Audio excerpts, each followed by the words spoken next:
읽어주는 아침 묵상 말씀입니다. 오늘은 출애굽기 15장 말씀으로서 하나님을 찬양하라 라는 제목으로 묵상하겠습니다. 이스라엘 백성들은 홍해 사건을 통하여 하나님을 경외하며 하나님과 그종 모세를 믿게 되었습니다. 그들은 홍해를 육지같이 건너게 해주신 하나님을 소리 높여 찬송합니다. 그러면 그리스도인들은 하나님을 찬양할 때 무엇을 찬양해야 될지 몇 가지 살펴보도록 하겠습니다. 첫째는 하나님의 구원하심을 찬양하는 삶이 되어야겠습니다. 본문의 10절부터 12절 말씀입니다. 주께서 바람을 일으키심에 바다가 그들을 덮으니 그들이 거센 물에 납같이 잠겼나이다. 여호와여, 신중에 주와 같은 자가 누구니이까? 주와 같이 거룩함으로 영광스러우며 찬송할 만한 위엄이 있으며 기이한 일을 행하는 자가 누구니이까? 주께서 오른손을 드신즉 땅이 그들을 삼켰나이다. 모세와 이스라엘 백성들은 먼저 하나님을 어떤 분으로 보고 있습니까? 높고 영화로우신 분으로, 힘과 노래하시며 구원이 되시는 분으로, 용사이신 하나님으로 보고 있습니다. 그리고 바로와 병거와 그 군대를 바다에 던지고 이스라엘을 위하여 싸우신 하나님으로 찬양하고 있습니다. 원수를 부수시고 엎으시며 칼로 멸하셔서 자기 나라의 백성을 돌보시는 구원의 하나님을 찬양하고 있습니다. 이스라엘은 하나님의 역사를 구경하며 흥분하는데 끝나지 않고 멸망의 해변가에서 구원받은 은혜를 기억하고 하나님을 찬양하였습니다. 그러므로 구원받은 자들은 구원의 은혜를 일순간 그쳐서는 안 되고 언제나 잊지 않고 감사해야 합니다. 우리는 구원받았습니다. 구원의 은혜를 얼마나 감사하고 찬양하고 있습니까? 영혼의 찬송이 넘쳐야 됩니다. 찬양이 없는 것은 구원의 은혜를 망각한 것이 될 수가 있습니다. 매사에 찬양할 때 의미 있는 찬양을 하며 살아야 됩니다. 데살로니가 전서 5장 16절에서 18절에 이르기를 항상 기뻐하라, 쉬지 말고 기도하라, 범사에 감사하라, 이것이 그리스도 예수 안에서 너희를 향하신 하나님의 뜻이니라 라고 하였습니다. 우리들의 삶에서 항상 찬양하는 삶이 되기를 바랍니다. 둘째는 하나님의 인도하심과 보호하심을 찬양해야 합니다. 본문의 17절에서 18절 말씀을 보겠습니다. 주께서 백성을 인도하사 그들을 주의 기업의 산에 심으심이니이다.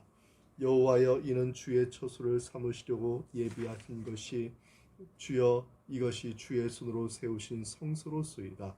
여호와께서 영원무궁하도록 다스리시로다 하였더라. 홍해를 건넌 사건이 엄청난 하나님의 은혜임을 깨달은 모세는 하나님의 구원의 역사를 찬양한 후에 두 번째로 하나님의 인도하심과 보호하심을 찬양하고 있습니다. 모세와 이스라엘은 홍해의 기적을 통해 하나님께서 이스라엘을 적과 꿀이 흐르는 땅 가나안 땅까지 인도해 주시고 보호해 주실 것을 확신하고 찬양하고 있습니다. 이것이 바로 본문에 나온 특징이라고 할 수가 있습니다. 이스라엘 백성들은 아직 가나안 땅에도 가보지 않았습니다. 그리고 광야길도 가보지 않았습니다. 그리고 광야에 있는 태적들과 싸워보지도 않았습니다. 그럼에도 불구하고 먼저 하나님께 영광 돌리고 찬양하고 감사하였다는 것입니다. 이것이 바로 우리가 닮아가야 될 모습이라고 할 수 있습니다. 사랑하는 성도 여러분, 지금 우리 앞에 어렵고 힘든 일이 있지만 그 너머에 부활의 영광이 있음을 기억하시기 바랍니다. 그래서 우리 믿는 자들은 그것을 보는 사람들이고 소망을 갖고 있는 삶이고 희망을 갖고 있는 삶입니다. 그래서 먼저 하나님께 감사하는 것이에요. 찬양하는 것이에요. 영광 돌리는 것입니다.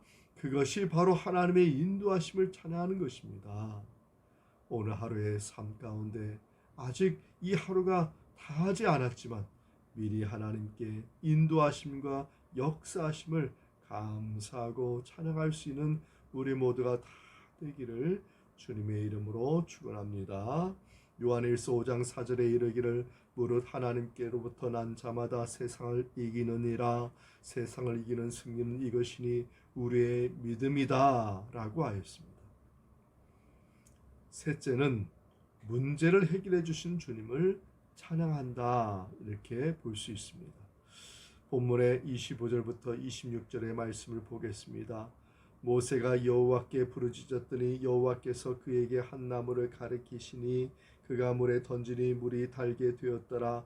거기서 여호와께서 그들을 위하여 법도와 율례를 정하시고 그들을 시험하실세 이르시되 너희가 너희 하나님 나 여호와의 말을 들어 순종하고 내가 보기에 의를 행하며 내 계명에 귀를 기울이며 내 모든 규례를 지키면 내가 애굽 사람에게 내는 모든 질병 중 하나도 너희에게 내리지 아니하리니 나는 너희를 치료하는 여호와이니라. 아멘.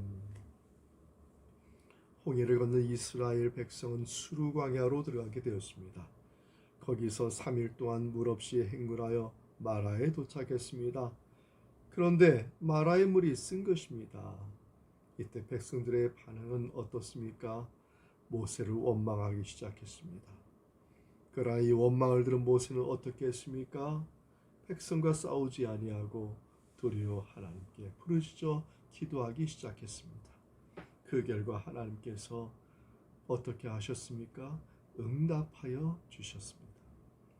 이스라엘 백성은 400년간 애굽의 노예 생활로 인하여서 깊이 병들었습니다. 그동안 이스라엘은 애굽을 의지하고 살아왔습니다. 이것이 깊은 병이었습니다. 하나님께서는 이스라엘이 하나님만을 의지하며 살도록 하기 위해 순종한 법을 가르치시고자 어려운 문제 앞에 부딪히게 하신 것입니다. 타락한 인간들은 죄로 인하여 육체와 영혼이 멍들었습니다. 병들었습니다. 그러기에 이 여러 가지 상처도 많고 어려운 문제도 많습니다. 이러한 때 세상을 의지하며 땅의 지혜로 하나님이나 지도자를 원망하는 병에 걸려서는 안 됩니다. 하나님이 그것을 치료해 주기를 원하신 것입니다.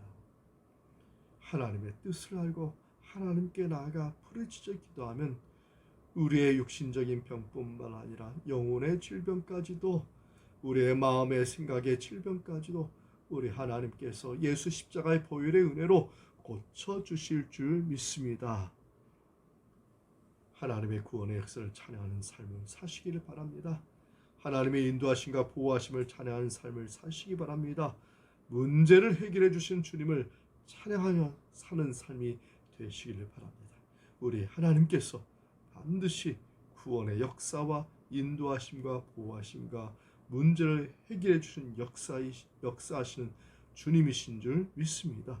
이 믿음을 먼저 고백하시고 이 하루를 시작하여 믿음으로 승리하시는 우리 모두 다 되기를 주님의 이름으로 축원합니다.